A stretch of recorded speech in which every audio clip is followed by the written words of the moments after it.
Nunca imaginé que el día de mi audiencia de divorcio sería el día en que mi hija de 13 años me salvaría la vida. No de la forma en que una madre espera ser salvada por su hija. No con abrazos ni palabras dulces, sino con un video. Un video que nadie esperaba. Un video que cambió todo en cuestión de minutos. Pero para entender lo que pasó ese día en la sala del juzgado, tengo que regresar unos meses atrás.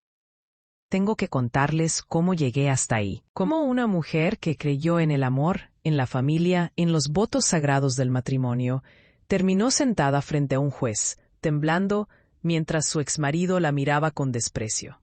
Mi nombre es Sofía, tengo 42 años, y esta es mi historia, el principio del fin.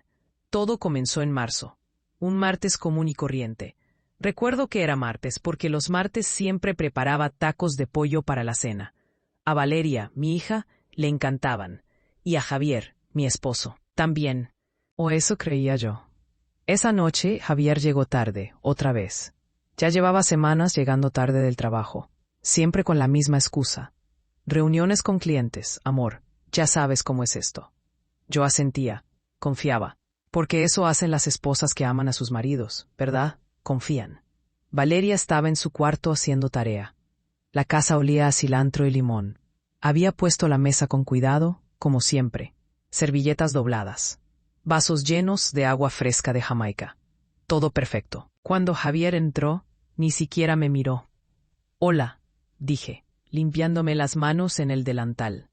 «Hola», respondió él, seco, sin voltear. Se fue directo al baño. Eso debió ser mi primera señal. Pero yo estaba ocupada, sirviendo los tacos, calentando las tortillas, asegurándome de que todo estuviera listo. Siempre estuve ocupada cuidando de todos, menos de mí misma. Cenamos en silencio. Valeria intentó contarle a su papá sobre un proyecto de ciencias, pero él solo asentía con la cabeza, con los ojos clavados en su teléfono.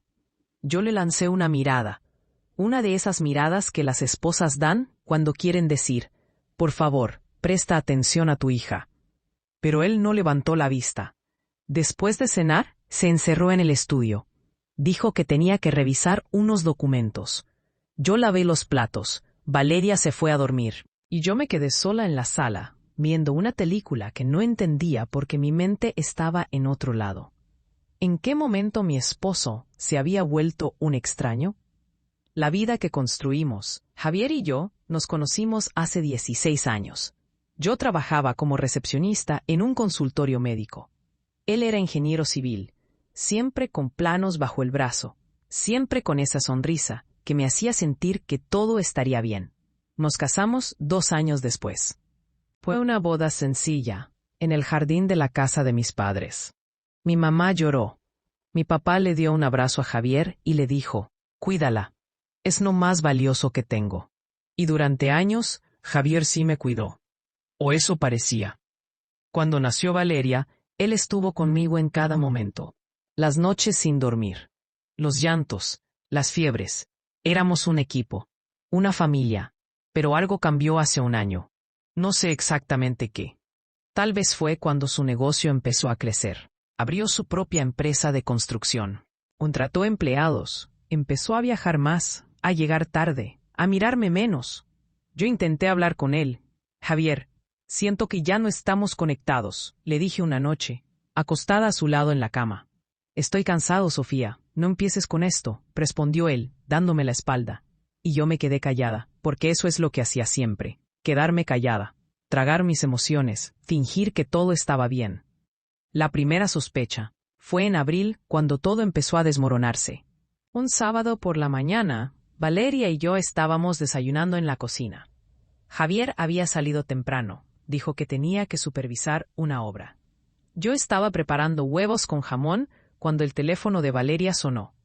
Era un mensaje, pero no era para ella. Era una notificación del iPad que compartía con su papá. Ellos tenían la misma cuenta de iCloud, algo que Javier había configurado hace años para que Valeria pudiera usar algunas de sus aplicaciones. Valeria frunció el ceño. «Mamá, mira esto». Me acerqué. En la pantalla había un mensaje de una mujer llamada Carla, oficina. El mensaje decía: Amor, ya extraño tu boca. ¿A qué hora vienes? Se me heló la sangre. ¿Quién es Carla?, preguntó Valeria, con voz temblorosa. Yo no sabía qué decir. Me quedé ahí, parada, con el corazón latiéndome tan fuerte que sentía que me iba a explotar el pecho. Debe ser un error, mi amor, dije, aunque mi voz sonaba falsa hasta para mí.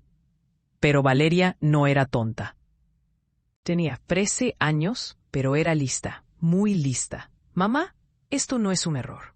Y tenía razón. El camino silenciosa. No le dije nada a Javier ese día, ni al siguiente, ni al siguiente.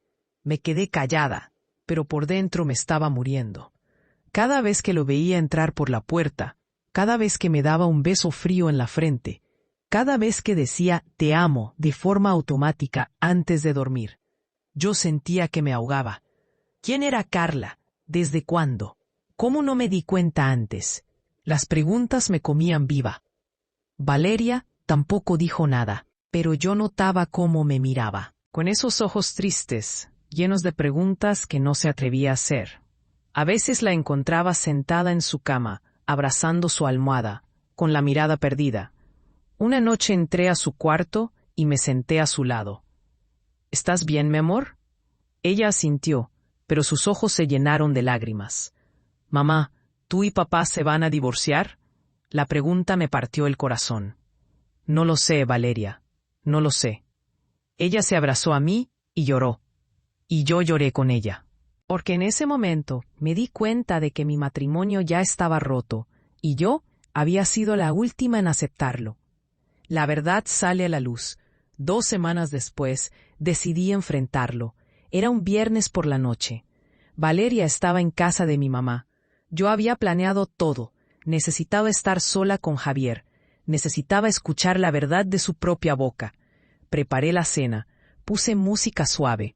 Intenté que todo se sintiera normal, pero mis manos temblaban mientras cortaba las verduras.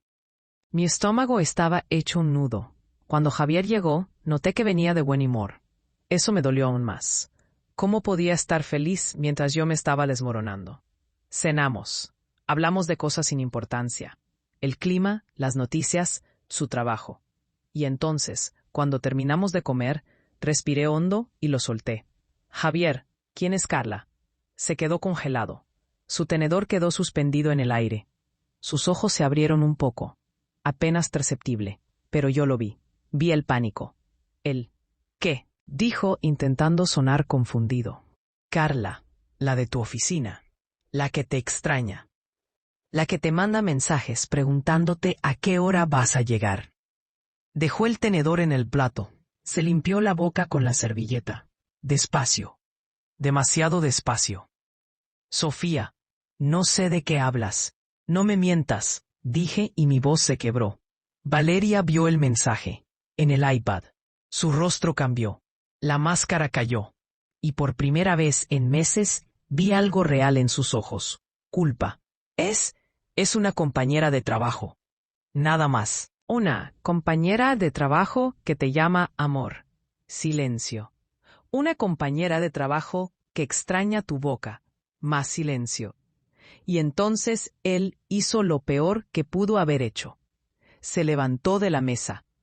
No voy a tener esta conversación. Estás paranoica, Sofía. Siempre has sido insegura. Sentí como si me hubieran abofeteado. Insegura. Javier, vi el mensaje. Lo vi. Fue un error. Ella estaba bromeando. No significó nada. ¿Y cuántas veces ha bromeado así? No respondió. Solo tomó sus llaves y caminó hacia la puerta. Me voy a dormir a un hotel. Necesito espacio. ¿Espacio? Javier, espera. Pero ya se había ido. La puerta se cerró. Y yo me quedé ahí, de pie en medio de la sala, temblando, llorando, sintiendo que el piso se abría bajo mis pies. Decisión de Valeria. Esa noche no dormí. Me quedé en el sofá, abrazando un cojín, viendo el techo, preguntándome cómo había llegado hasta ahí. A la mañana siguiente, fui por Valeria a casa de mi mamá. ¿Dónde está papá?, preguntó ella apenas subió al carro. Se fue a un hotel. Necesitaba espacio. Valeria no dijo nada. Solo miró por la ventana, pero yo podía ver su mandíbula apretada, sus manos hechas puños. Cuando llegamos a casa, ella se fue directo a su cuarto. Yo intenté seguirla, pero cerró la puerta. Durante las siguientes semanas, Javier apenas estuvo en casa. Decía que estaba ocupado, que tenía mucho trabajo. Pero yo sabía la verdad. Estaba con ella, con Carla. Y lo peor de todo es que ni siquiera intentaba esconderlo bien. Llegaba oliendo a otro perfume, con el cuello de la camisa manchado de labial, con esa mirada distante de alguien que ya no está ahí. Una noche, Valeria me encontró llorando en la cocina. «Mamá, tienes que divorciarte de él». La miré, sorprendida. Mi niña de 13 años, con los brazos cruzados, con una determinación que nunca le había visto. «Valeria, no es tan fácil». «Sí lo es. Él te está haciendo daño. Y tú no mereces esto». Tenía razón. Pero el miedo me paralizaba. Miedo a quedarme sola, miedo a no poder mantener la casa, miedo a fallarle a mi hija. «Mamá», dijo Valeria tomando mi mano, «yo estoy contigo, siempre». Y en ese momento supe lo que tenía que hacer. La bomba final. En mayo le pedí el divorcio. Se lo dije una tarde, cuando él llegó a recoger unas cosas. Ni siquiera se sentó. Estaba de pie en la entrada, con las llaves del carro en la mano, con esa actitud de tengo prisa. «Javier, quiero el divorcio». Él se rió, así, como si le hubiera contado un chiste. «¿En serio, Sofía? ¿Ahora resulta que tú quieres el divorcio?» «Sí. Ya hablé con un abogado». Su sonrisa desapareció. «Estás cometiendo un error». «No. El error fue quedarme callada tanto tiempo». «¿Y qué vas a hacer, ¿Cómo vas a mantenerte? Tú no trabajas. Esta casa es mía. Todo es mío». Sus palabras me golpearon como piedras. Pero no me dejé caer. «Voy a conseguir trabajo. Y voy a luchar por lo que me corresponde». «No te corresponde nada», dijo él, acercándose a mí con una mirada fría. «Fuiste una esposa mediocre, aburrida. ¿Crees que no me iba a buscar algo mejor?» Me quedé sin aire. «Vete de mi casa», susurré. «Es mi casa», repitió él, con veneno en cada palabra. «Vete, ahora». Se fue, pero antes de salir, volteó y dijo algo que nunca voy a olvidar. «Nos vemos en la corte, Sofía, y te vas a arrepentir de esto». La guerra legal. Los siguientes meses fueron un infierno. Javier contrató al mejor abogado de la ciudad, un hombre de traje caro, con voz grave y mirada de tiburón. Yo, en cambio, tuve que conformarme con un abogado de oficio que el juzgado me asignó. Una mujer joven llamada Liliana, con buenas intenciones, pero poca experiencia. «Señora Sofía, tengo que ser honesta con usted», me dijo Liliana en nuestra primera reunión. «Su esposo tiene ventaja.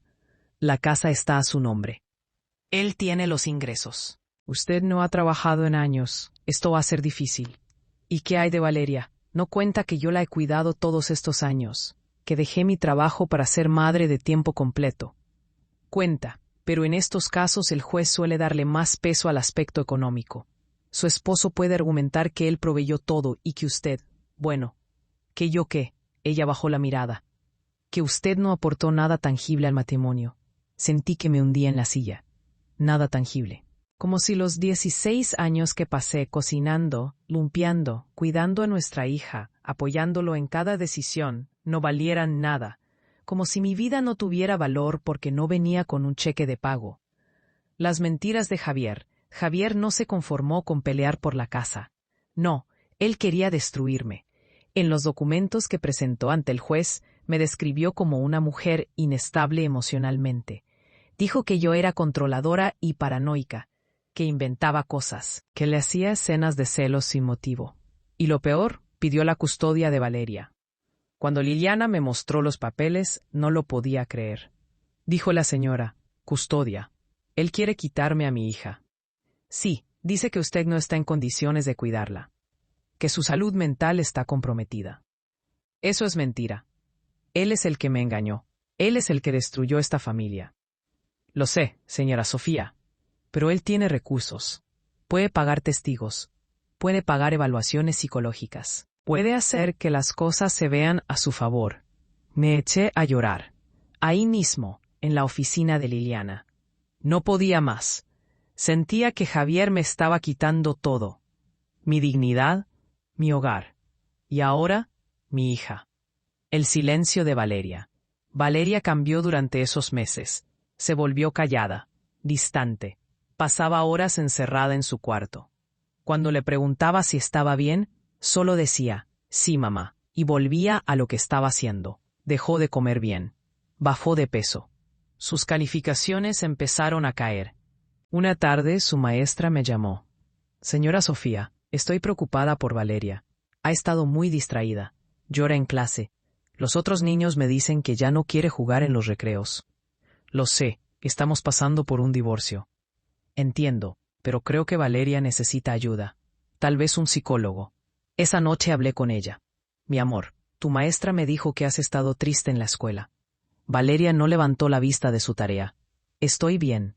No estás bien, Valeria, y está bien no estarlo. Esto es difícil para todos. Ella cerró su cuaderno de golpe. ¿Quieres saber la verdad, mamá? Estoy enojada. Estoy enojada con papá por lo que te hizo. Estoy enojada contigo por haber aguantado tanto. Y estoy enojada conmigo misma por no poder hacer nada. Se le quebró la voz. Siento que todo es mi culpa. Si yo no hubiera visto ese mensaje. No, dije abrazándola fuerte. Nada de esto es tu culpa. ¿Me oyes? Nada. Lloró en mis brazos. Y yo lloré con ella. Porque mi niña no merecía estar pasando por esto. Ningún niño lo merece. La visita de Javier. Javier tenía derecho a visitas con Valeria. Cada 2 fines de semana. Eso ordenó el juez mientras se resolvía el caso. La primera vez que fue a recogerla, Valeria no quería ir. Mamá, no quiero verlo. Mi amor, tienes que ir. Es la ley. Pero él te hizo daño. ¿Por qué tengo que ir con alguien que te hizo daño? No supe qué responder, porque ella tenía razón. Cuando Javier llegó, ni siquiera bajó del carro, solo tocó el claxon. Como si recoger a su hija fuera un trámite más. Valeria salió arrastrando los pies. Yo la vi subirse al carro y alejarme, y sentí que me arrancaban una parte del alma. Regresó el domingo por la noche, en silencio, con los ojos rojos. ¿Cómo te fue, mi amor? Bien, dijo, pero su voz decía lo contrario. ¿Qué hicieron? Nada, estuvimos en su departamento. Ella estuvo ahí. ¿Ella? ¿Carla? Valeria sintió.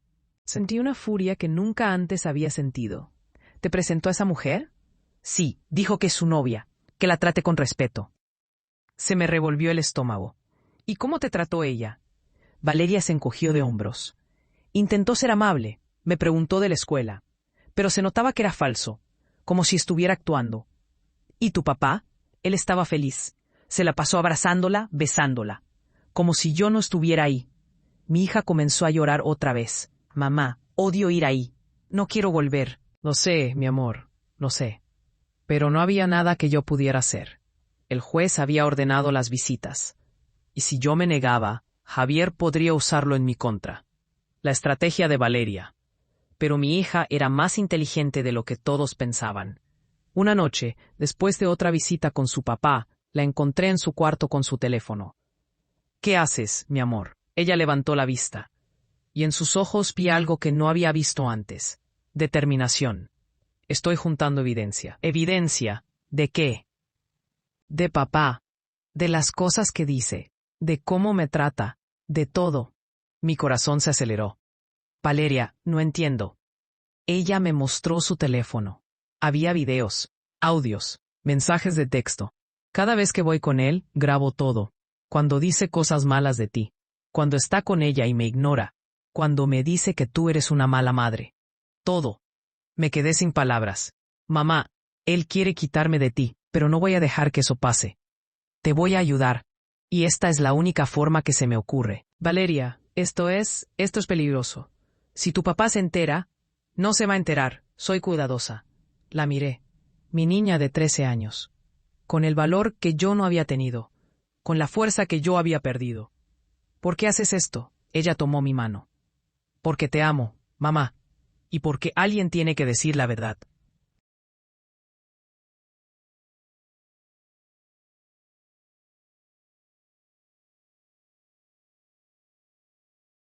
La fecha de la audiencia.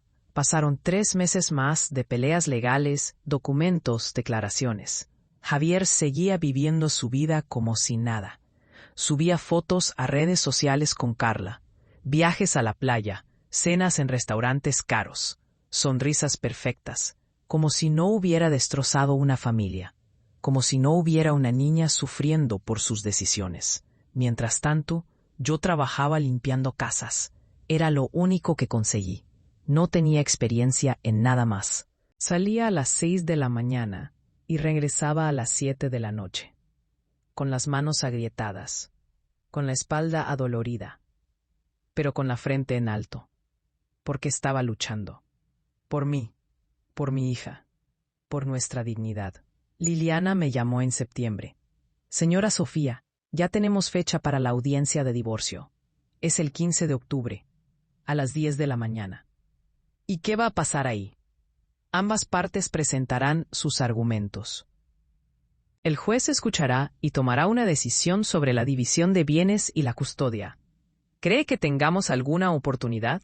Hubo un silencio largo del otro lado de la línea. Vamos a hacer nuestro mejor esfuerzo, señora Sofía. Pero necesito que esté preparada para cualquier resultado.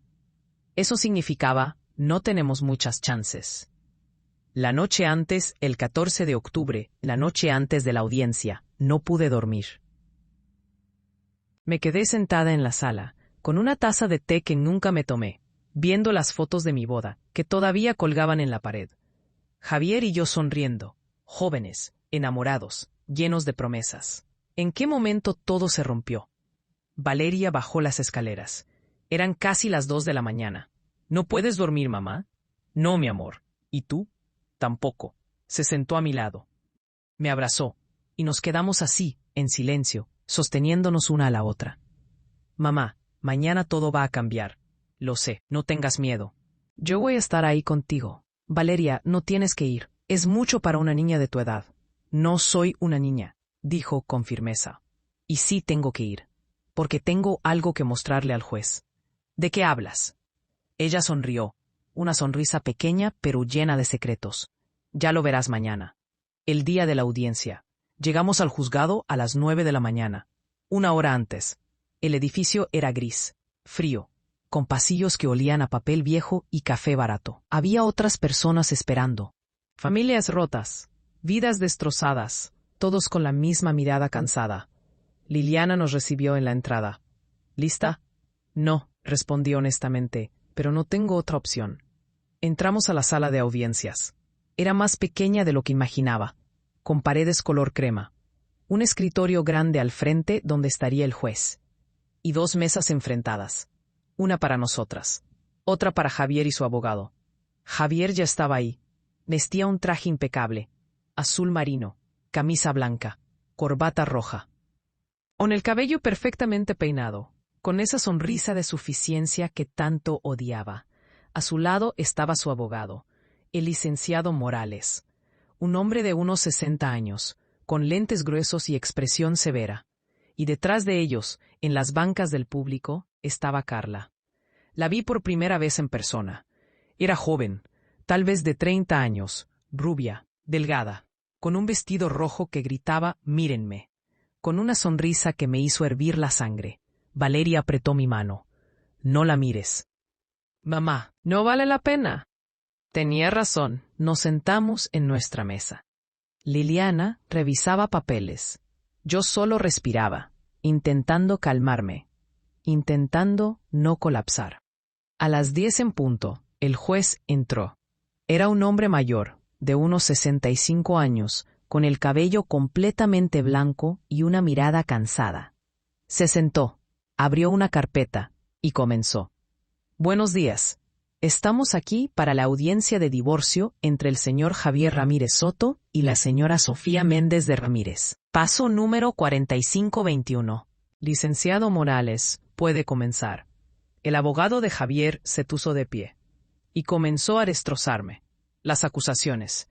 Su señoría, mi cliente, el señor Javier Ramírez, ha sido un esposo ejemplar, un proveedor responsable, un hombre que trabajó incansablemente para darle a su familia una vida digna, una casa, educación, seguridad.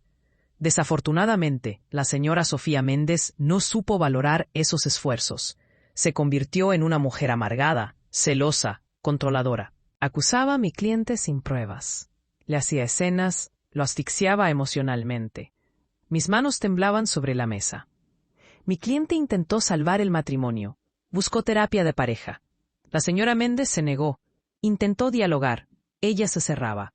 Hasta que mi cliente, agotado, cometió un error. Un error. Así le llamó a la infidelidad. Un error. Sí, su señoría. Mi cliente tuvo un desliz. Conoció a otra mujer, pero fue porque en su hogar ya no encontraba amor.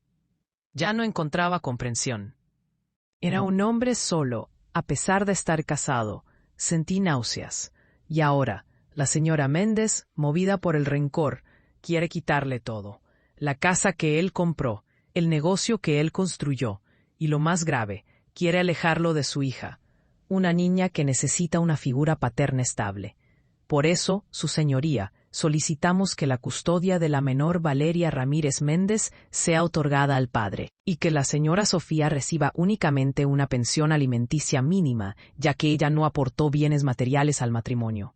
El abogado se sentó, satisfecho, como si acabara de ganar el caso. Miré a Javier.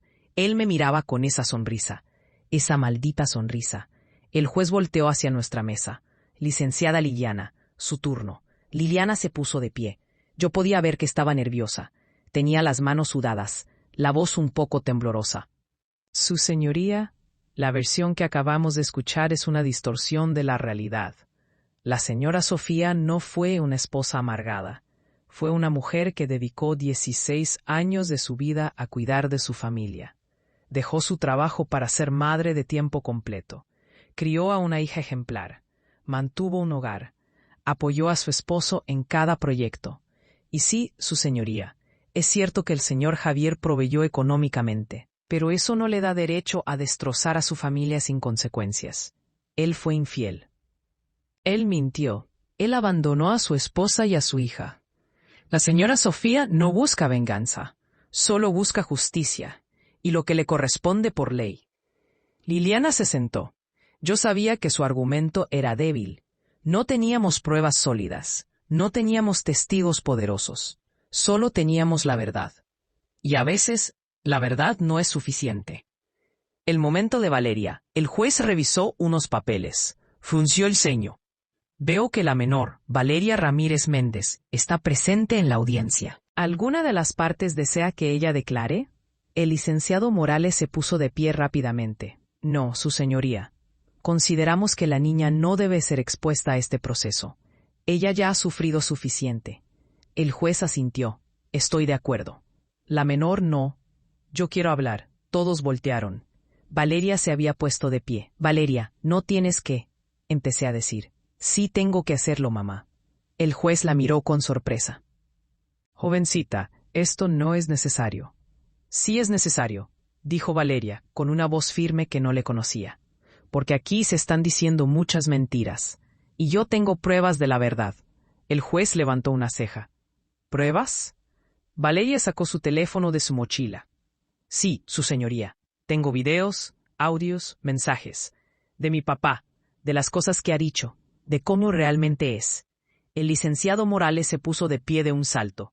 Objeción, su señoría. Esto es inadmisible. La menor no tiene autorización para grabar conversaciones privadas. No son conversaciones privadas, respondió Valeria. Son conversaciones conmigo, con su propia hija.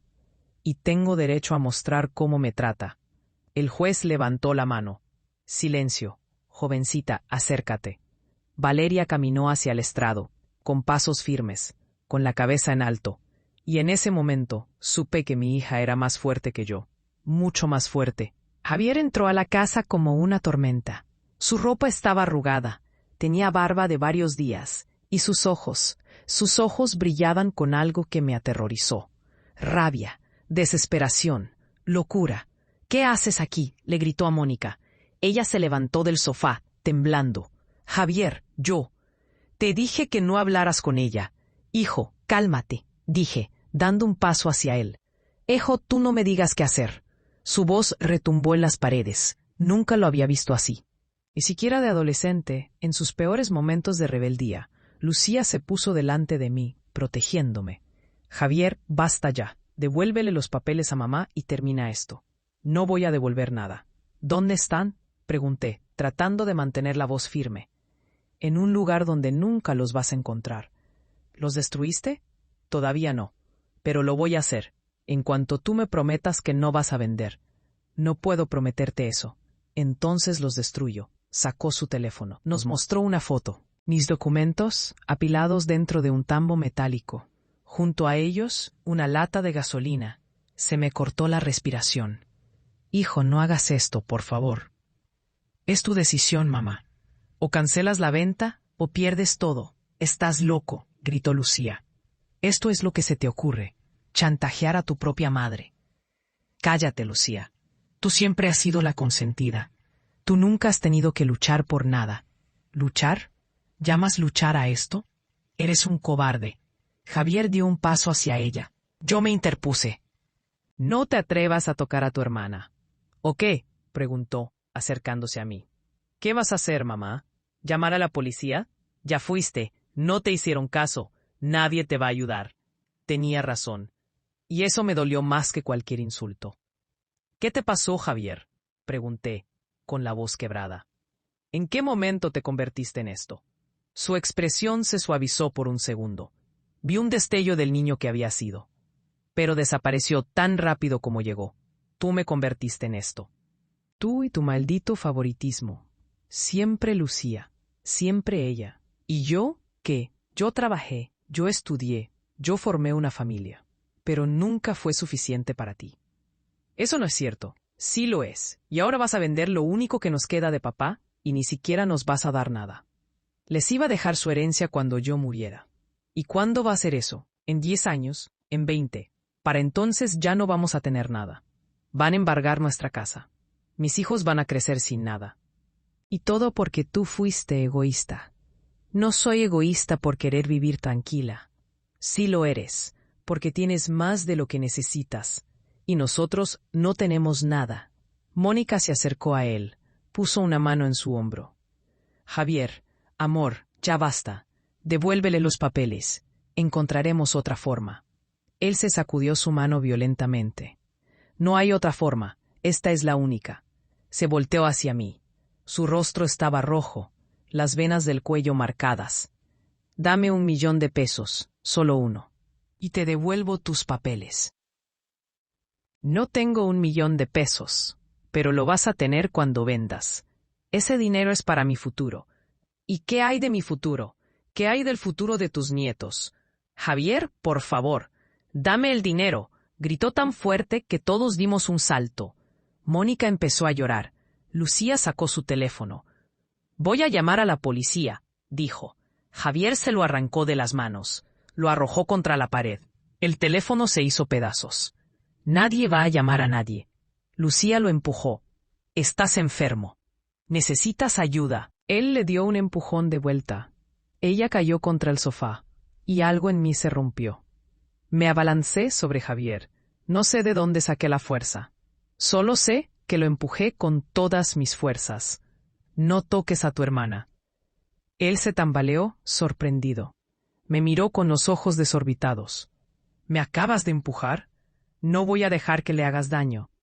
A ella no, pero a mí sí. ¿A mí sí puedes abandonarme? No te estoy abandonando. Sí lo estás, al vender esa hacienda. Nos estás abandonando a todos. Esa hacienda es mía. Mía. Y entonces sucedió. Javier levantó la mano y me golpeó. Un bofetón seco, fuerte, que me tiró al suelo. Todo quedó en silencio. El zumbido en mis oídos era ensordecedor. Sentí el sabor a sangre en la boca. Mi mejilla ardía. Desde el suelo lo miré.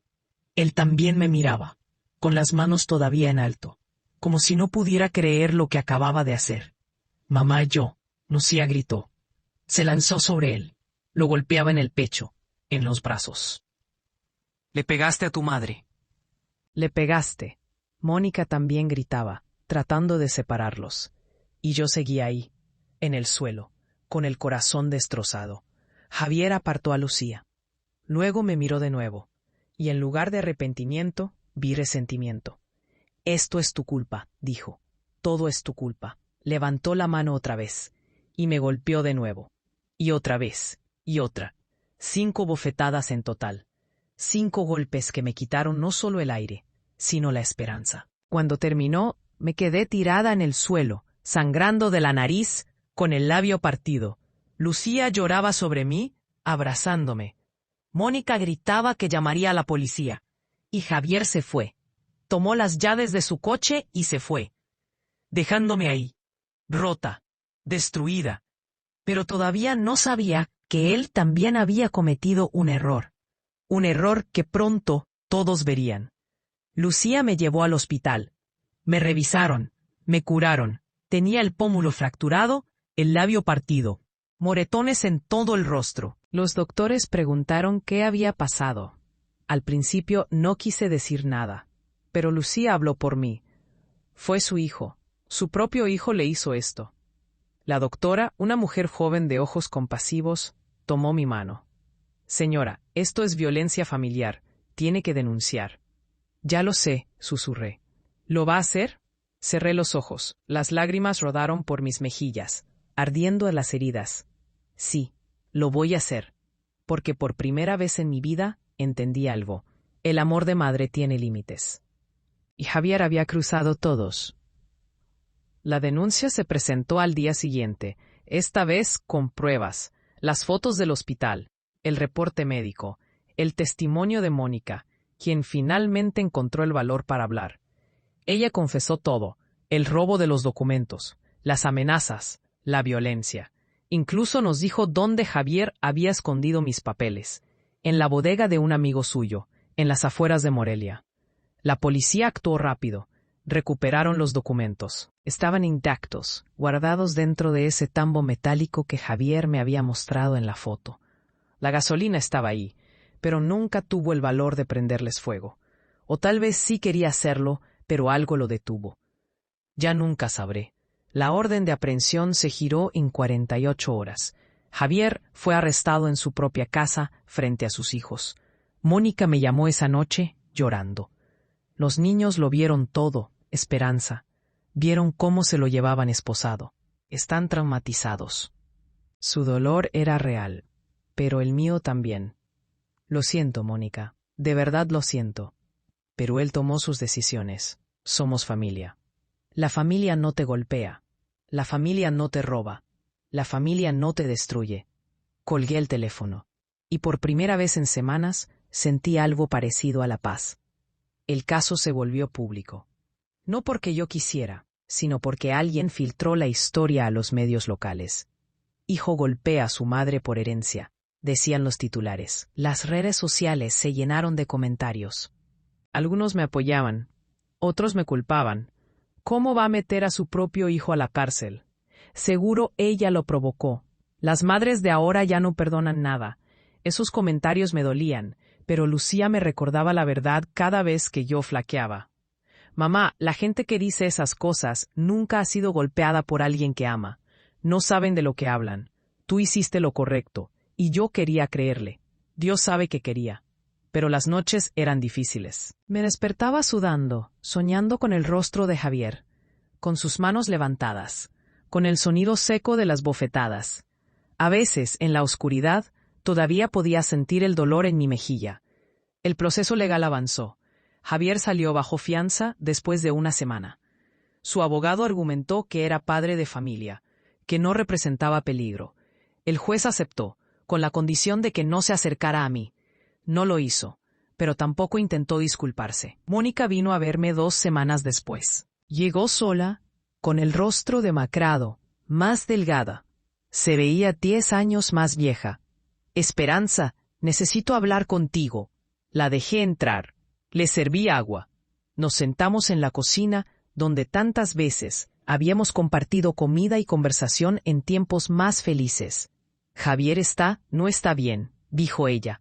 No come, casi no habla. Los niños tienen miedo de él. ¿Y qué quieres que haga? Que retires los cargos. Me quedé callada. Esperaba esa petición, pero escucharla todavía me dolió.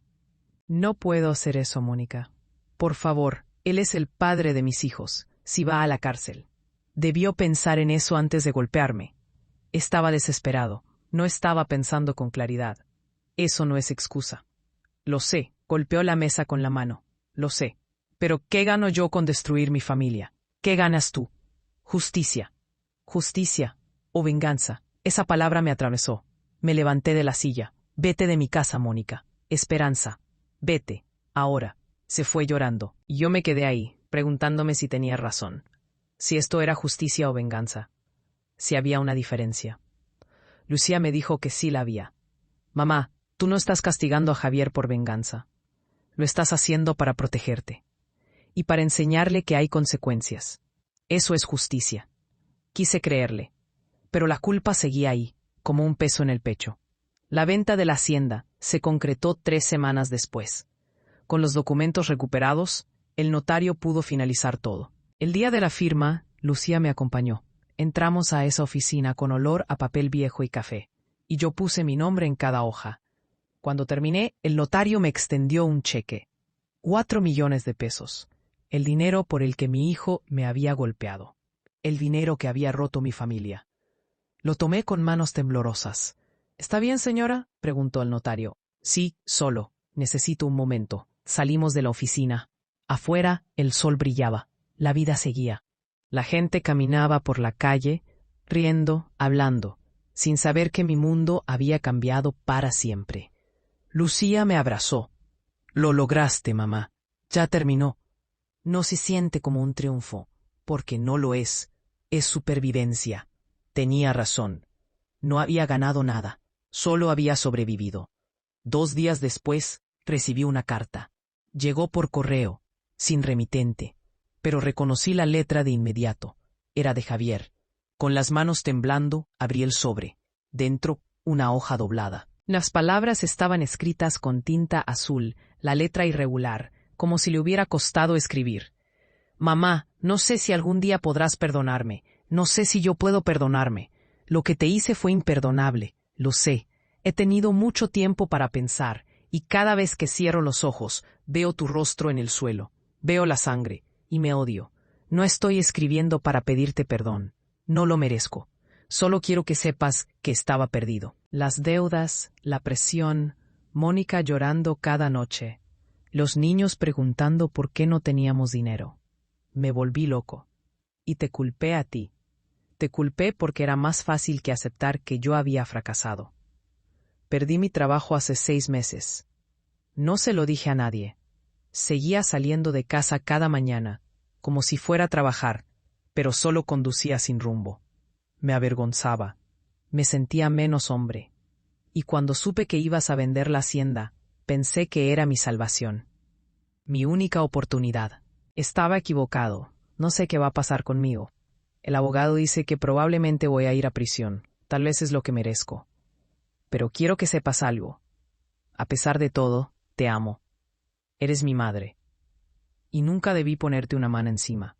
Lo siento. Javier. Leí la carta 3 veces. Lloré. No sé si de tristeza, de rabia o de algo intermedio. Las palabras eran sinceras, eso lo sabía. Pero también sabía que las palabras no borraban los moretones. No borraban el miedo. No borraban las cicatrices. Guardé la carta en un cajón. No la tiré. Pero tampoco la respondí. Porque algunas heridas necesitan tiempo, y algunas, tal vez, nunca sanan del todo. El juicio fue rápido. Con todas las pruebas en su contra, Javier aceptó un acuerdo. 2 años de prisión, reducidos a 1 con buena conducta. Además, una orden de alejamiento permanente. El día de la sentencia, yo no fui. No pude. Lucía fue en mi lugar. Me contó que Javier lloró cuando el juez leyó la sentencia. Que Mónica también lloró. Que los niños no estaban ahí, gracias a Dios. ¿Preguntó por mí? Le pregunté a Lucía. Ella dudó. Sí. Preguntó si ibas a ir. ¿Y qué le dijiste? Que estabas sanando y que necesitabas tiempo. Asentí. Era la verdad. Con el dinero de la venta, compré una casa pequeña en el pueblo, cerca de Lucía. Tiene un jardín donde puedo plantar flores, un corredor donde tomo mi té por las tardes, y lo suficiente espacio para vivir en paz. Ya no tengo la hacienda. Ya no tengo esas 80 hectáreas llenas de memorias, pero tengo algo más valioso. Tengo mi dignidad. Tengo mi tranquilidad. Y poco a poco estoy aprendiendo a perdonar. No a Javier, todavía no, tal vez nunca, pero me estoy perdonando a mí misma por haber tardado tanto en actuar, por haber permitido que el amor de madre me cegara ante la realidad. Porque el amor, aprendí, no significa aguantar todo, no significa dejar que te destruyan. El amor también es ponerte límites. Es protegerte. Es decir, hasta aquí. Y eso fue lo que hice. Han pasado 8 meses desde ese día horrible. 8 meses desde las bofetadas. 8 meses desde que mi mundo se derrumbó y tuve que reconstruirlo, piedra por piedra. La vida en mi nueva casa ha sido diferente. Más tranquila, más pequeña, pero mía, completamente mía. Lucía viene a visitarme cada fin de semana. Tomamos café en el jardín, platicamos de todo y de nada. A veces menciona a Javier, con cuidado, como quien toca una herida que apenas está sanando. Salió hace 2 semanas, me dijo un domingo por la mañana. Dejé mi taza sobre la mesa. Sentí ese nudo familiar en el estómago. ¿Cómo está? Delgado, callado. Mónica dice que ha cambiado, que la prisión lo transformó. ¿Preguntó por mí? Todos los días, según Mónica, pero respeta la orden de alejamiento. No ha intentado nada. Asentí. No sabía qué sentir. Parte de mí quería creer que había cambiado. Otra parte, la parte que todavía llevaba las cicatrices. No estaba segura de que importara. ¿Tú crees que lo haya hecho? Pregunté. ¿Crees que realmente cambió? Lucía se quedó pensando. Creo que la cárcel lo asustó. Creo que perderte lo asustó más. Pero si cambió de verdad, eso solo el tiempo lo dirá. Tenía razón. Y yo no tenía prisa por descubrirlo. Hace 3 semanas, recibí otra carta. Esta vez venía con remitente, la dirección de Mónica. La dejé sobre la mesa de la cocina durante 2 días sin abrirla. La miraba cada vez que pasaba, como si fuera una bomba a punto de explotar. Finalmente, una tarde lluviosa, junté el valor. Dentro había 2 cosas, una carta de Mónica y una foto. Leí primero la carta. Esperanza, sé que no tengo derecho a pedirte nada. Sé que lo que Javier te hizo es imperdonable, pero necesito que veas esto. Esta foto la tomé hace 1 semana. Es Javier con los niños. Fue la primera vez que sonrió desde que salió de prisión. Santiago, el mayor, le preguntó si algún día podría volver a ver a su abuela. A ti. Javier no supo qué responder. Solo se puso a llorar. No te estoy pidiendo que lo perdones. No te estoy pidiendo que lo veas. Solo quiero que sepas que tus nietos te extrañan, y que te aman, y que ellos no tienen la culpa de nada. Si algún día quieres verlos, aquí estaremos. Mónica. Miré la foto. Ahí estaba Javier, más delgado, con canas en las sienes que antes no tenía. Estaba sentado en el suelo, con sus 2 hijos abrazándolo. Sonreía, pero era una sonrisa triste, cansada. Y por primera vez en meses, sentí algo distinto a rabia. Sentí pena, pena por el hombre en el que se había convertido. Pena por los niños que habían perdido no solo a su padre durante 1 año, sino también a su abuela. Pena por la familia que éramos y que ya no seríamos nunca. Guardé la foto en el mismo cajón donde había guardado la primera carta de Javier. No la tiré, pero tampoco respondí. Todavía no. Ayer, Lucía me llevó al pueblo a hacer las compras. Mientras caminábamos por el mercado, me encontré con doña Carmen, una vecina de la antigua hacienda. Me abrazó con fuerza. Esperanza, qué gusto verte. ¿Cómo estás? Bien, Carmen, poco a poco. Me enteré de lo que pasó. Qué terrible. Pero hiciste bien, hija. Hiciste lo correcto. ¿Tú crees? Por supuesto. Mi comadre vivió algo similar con su hijo. Lo aguantó durante años. Golpes, insultos, robos. ¿Y sabes qué pasó? Que nunca paró, porque ella nunca le puso un límite. Tú sí lo hiciste. Y eso te salvó. Sus palabras me quedaron resonando todo el camino de regreso. Tal vez tenía razón. Tal vez ponerle un límite a Javier no solo me salvó a mí. Tal vez también lo salvó a él. Porque si yo hubiera seguido aguantando, ¿hasta dónde habría llegado? ¿Qué más me habría hecho? No quería saberlo. Hoy por la mañana, Mientras regaba las flores del jardín, pensé en la hacienda, pensé en Rodrigo, pensé en todo lo que habíamos construido juntos. Y me di cuenta de algo. La hacienda ya no existe. Pero las memorias sí. Las buenas memorias. Las risas de mis hijos cuando eran pequeños. Las tardes con Rodrigo bajo los árboles. Las cosechas. Los atardeceres. Esas cosas nadie me las puede quitar. Ni Javier, ni el dolor, ni el tiempo. Porque las memorias viven en mí. Y mientras yo esté viva, ellas también lo estarán.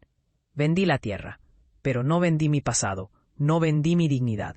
Y eso, al final, es lo que importa. No sé qué va a pasar con Javier. No sé si algún día tendré el valor de verlo de nuevo, de escuchar sus disculpas cara a cara. Tal vez sí, tal vez no. Pero sí sé algo. Sé que merezco respeto. Sé que merezco paz. Sé que el amor de madre no significa destruirse por un hijo. Sé que poner límites no es egoísmo, es supervivencia. Y sé que a pesar de todo, seguiré adelante, porque eso es lo que hago, lo que siempre he hecho, sobrevivir, reconstruir, sanar. Anoche soñé con la hacienda por primera vez en meses. Pero no fue un sueño triste, fue un sueño tranquilo.